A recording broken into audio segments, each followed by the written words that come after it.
With Project Fantasia as a hallmark success despite only being in demo stage, lots of questions arise about the universe, and in particular, those who controlled it and created it. But what are they? That's what this Lore Spore video is all about. Welcome to Lore Spore.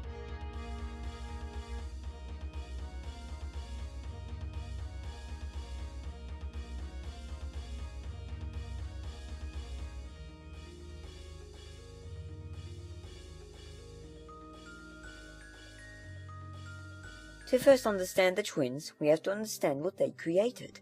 To do this, we use triangular matrix theory.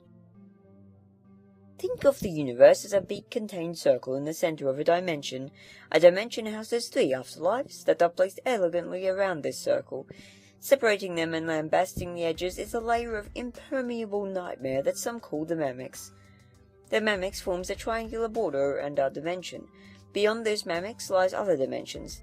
This is what we call the cosmos. The cosmos is what the twins created, and it is so old in our terms that we have to do some hefty math to calculate its age with mortal numbers. Universe 12 is stated to be exactly 314 billion years old by the end of Intelligence 314th Clash.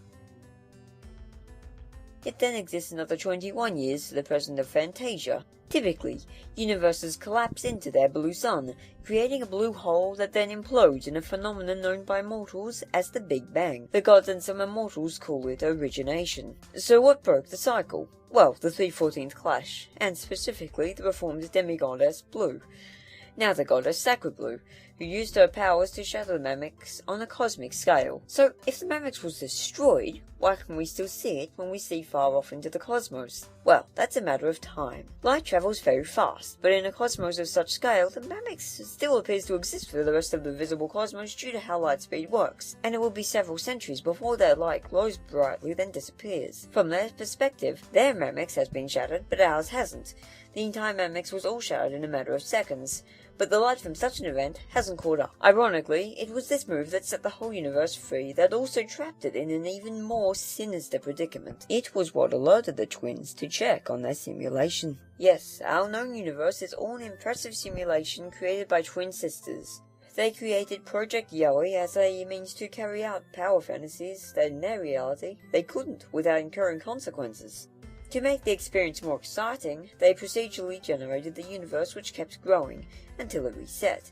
The artificial intelligence was programmed to learn and adapt, and so sentience was born. Sentience the sort of which Pep and you and I know. The twins have been here long before any of us, and given that they are its creators and have their own reality, it's safe to assume the twins are very old, right? Well, no, because we're failing to account for acute time dispersion. 1 second for the twins in their reality is 330 million years for us. They claim the simulation in their time is about 4 months old since they turned it on. Let's do some math. 1 month is 2,629,746 seconds. If every one of those seconds equates to 333 million of our years, this means that 1 month for them is equivalent to 875,705,418 years for us. To round that to its nearest digit, that's 876 trillion years. Then if they've had it running for 4 months of their time, that means the simulation is 3,502,821,672 years old in total for us, or simply 3.5 quadrillion years. The twins are said to be in an equivalent of high school, and they are listed as being 16 years old. The avatars they use in their simulation are therefore basically accurate. The twins are completely supreme in power. Very few even know of them, and fewer still oppose them. They are classified as embodiments, the most powerful beings in the cosmos, and by an extra phenomenal degree. In the early ages of the cosmos, they created the first of the MCPs, or Mass Control Programs. Since they had a reality of their own to tend to, they needed someone to enforce control. To make this being easy to give orders to, they provided its sentience and a task sheet.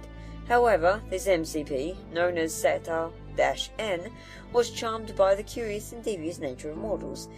and began to like them too much to do her job properly. As a result, she ended up opposing Yui and was shattered into 4 pieces, or 5 if you're perceptive, and was sealed away until further use. Realizing sentience wasn't the best idea, they created an unfeeling, uncompromising MCP we know as Original Nergo. This method worked for the majority of their time, and countless epochs went by with mortals, immortals, and demigods, even other gods, all kept in check by the Alpha Origin. But it wouldn't last. The twins only spotted 4 fragments. The 5th fragment they assumed had been destroyed. This fragment, however, lived on. Calling herself Lucifrael, she whisked herself away and searched endlessly until finding Dimension 12 in her search for a host that would let her be a part of them. This host ended up being MF Lazarus, and Lazarus agreed for the sake of science and surreal cosmic progeny that they would work together.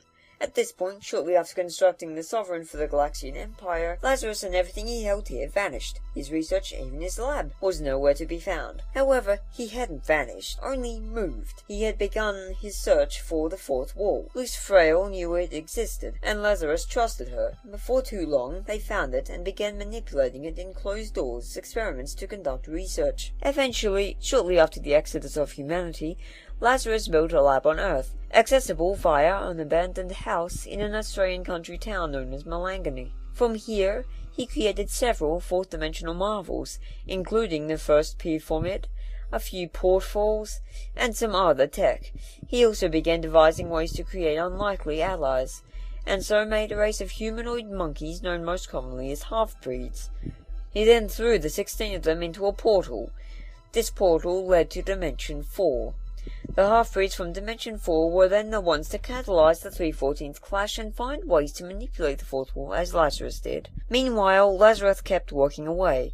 Considering the half-breeds a success, he started developing creatures that had a very strong trait. These were the proto-kangaroos, a fusion of the yellow-footed wallaby, a red kangaroo, and a squid's brain. He made about 80 of these, and Tristy Hills was the last. Experiment 314. Most proto-kangaroos were transported to an abandoned house and given directions by sticky notes and more advanced devices that helped them learn. As they matured, they usually got bored of this life and went out to see the outside world. This was the intent. Solitude is something even Lazarus didn't cherish, which is why he agreed to Lucifrael's bargain to begin with. Lucifrael knew that to get the twins to cooperate, she would have to get their attention.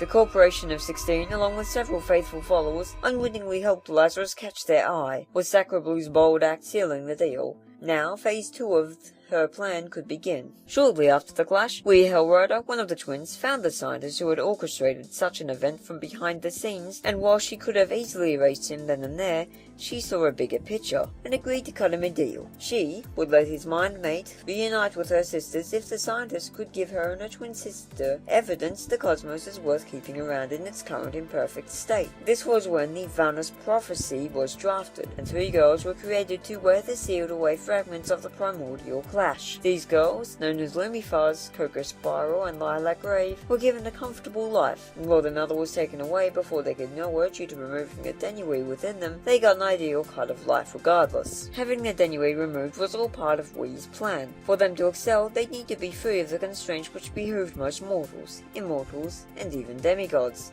Instead, the denui inside Lilac, Lumi, and Coco was allowed to grow. But before we explain further, we need to explain what both Ennui and Denui are. A Denui is imprinted on mortals since birth and is never typically removed, regardless of death, ascension, or the like. Denui is an acronym for Demon of Ultimate Influence. They are best thought of as our restraints, what we perceive as common sense. They are also responsible for our fear of death, pain, and give us caution. Those like Pep have Denui who aren't very strong, as Pep, being immortal, is as capable as some gods. Think of when you're thinking about how great it would be if you could fly. You go and get a kite and try to fly with it in tow. A denui suppresses the notion and reminds you people have done this before and died. A denui imposes limitations on the body and is what keeps us from realizing just how powerful we can be. Ennui, or embodiments of newfound unbridled instinct, rarely exist in mortals, or even deities. Truthfully, Ennui aren't meant to exist at all, and to this day, only 5 are known to do so. An Ennui is typically kept in check by a Denui if both emerge. It could be argued that Ennui were only meant to be possessed by the twins, and that's actually correct. Ennui can grow their power to an infinite amount to match their opposition.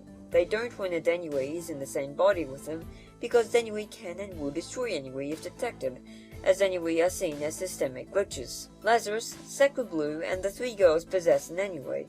Lazarus possesses no Denui, but he knows he will be more valuable doing research and orchestrating things from behind the scenes. Sacred Blue has both an Denui and a Denui. The three girls, like Lazarus, have only an Denui. So, the true intent of the Vanna's prophecy is for we and ye to be provided an endless sparring partner, a toy that won't break. In much of the so far little dialogue we has been shown to possess, it's clear everything she has done has been in accordance to this very plan. So, what does that mean? Well, funnily enough, that there may still be hope. We is attempting to re-emerge Zeta N, so that she and we will have a constant battle companion and possibly even friend. Glum as it may seem when the twins are on screen, there may still be hope for a future, and their love for amusement may just be that thing that saves our imperfect future once and for all. Thank you for watching.